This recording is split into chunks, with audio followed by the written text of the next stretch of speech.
Creator हेबार लगे चाहूच तो ये चार्टा लोक क्या कहे भाई ताकि खातिर ना करब। तो भाई शुण जदि क्रिएटर हेबार लगे चाहूच बोले भाई चालुकर कथा काने शुणिकी काने छाड़वा पड़वा। तो भाई तार बादे तुम गोटे क्रिएटर हो पार। तो भाई मोर लाइफ रे भी मुई भावुली जे माने मोर रिलेटिव कि मोर सांगसाथी पिला माने क्या कहे। तो भाई हेंती केभे नाई से।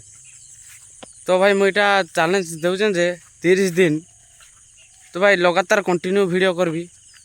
तो भाई तार बादे जहाँ भी हेबा देखा जिबा। तो भाई 30 दिन कंटिन्यू रखिकी देखुचे तो भाई ग्रो होचे कि नाई मुझे कही नहीं पारे। तो भाई हेले चार्टा लोक क्या कहे बोली सेटा के भाव नहीं भाई भाई केबे तुम माने गोटे क्रिएटर ना हो पार। तो भाई एति कहूँ मुई 30 दिन कंटिन्यू रखी है। तो भाई ग्रो होचे कि नाई देखा जाऊ। तो भाई टिके दिल से सपोर्ट करबे। तो भाई ये देखी पारे आमर धान। Bye bye.